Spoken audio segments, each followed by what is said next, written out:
So a lot of people think that PA jobs are kind of just bottom of the barrel, and in terms of the hierarchy when it comes to being on set, I guess you could say they are the beginner entry point that most people start at. I'm 5 years into doing video as a profession, and I still take PA jobs when I can get them. I think that they're incredibly insightful, and in this case, this is the second time I've worked with Eric here, who is, in my opinion, a great director. He's fantastic at knowing how to set up interviews. He's very good with the equipment that he has. And learning from him has been more invaluable than the pay that I'm getting when I'm doing these jobs. So this is a 3-day shoot. Like I said, I'm PAing, but it's just a skeleton crew. It's me, Eric, the director, and then Noah, the producer. So I was actually able to get my hands on a camera. I was operating the B cam a lot. I was able to set up the lights, set up the sets. And by day 3, I was doing all of it by myself, aside from actually doing the shooting and stuff. So it was really cool over the course of the few days for me to gain his trust, for him to just tell me what he wants set up and then let me do it. But as you'll see on all of these setups, they're always the same thing. He has a Aperture 600X with a 2X Fresnel, and it's shot at the white wall, and then it's bounced through that big 8x8 silk that he has hanging off the top of that C-stand. And then in our first location, he did use a negative fill to bring in some shadow on the right side. But for the most part, as far as the setup goes, it was very easy to put up and break down. And it's such a good way to learn not only the equipment, because it did teach me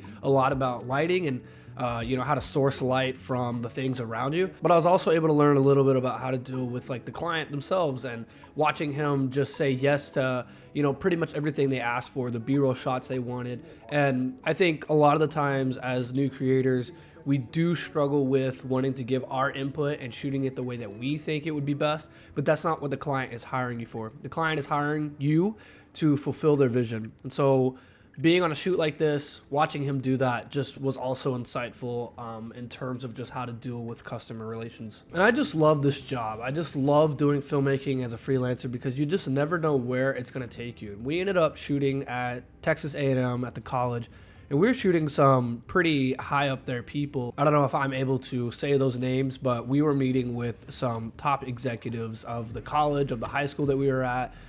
So it was actually very cool to be a part of that. But this is the second location on day 2. So basically Eric walks me through what he wants. He's telling me we're going to bounce it off this wall. We're going to set up the silk again. And then we're just going to shoot that same 600X off the wall through the silk onto our subject. So same lighting setup.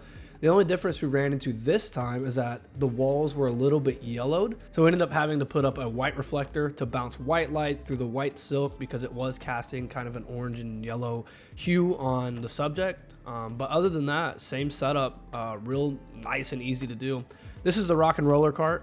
I think I'm gonna pick one up. It seems like just a really good beginner cart. It was pretty hefty. We had multiple C-stands in there, the floppies, the silks, that big think tank bag, his easy rig, his backpack with his camera and lenses in it. And I believe it's not very expensive, so something affordable to help me on my shoots, bring in and offload my gear. And we were walking pretty far away from our vehicles, having to take the elevator, do all that. So a cart in this situation is just so invaluable, and I'm realizing that I am really missing out by not having one. And so these PA jobs don't pay a lot, but I had a pretty free week when he had contacted me. I'd worked with him before in Houston, Texas, about a month ago, PAing on a short film that he did, and that vlog will come out when the short film comes out. But I really enjoyed working with him, and I learned so much. I took pictures the whole time, and I still reference those pictures to this day of how he was lighting stuff and setting up those lights. So as far as equipment goes, he was just on a Canon R5 that he had the 70-200 as the B cam. It was always off at an angle, and then he has the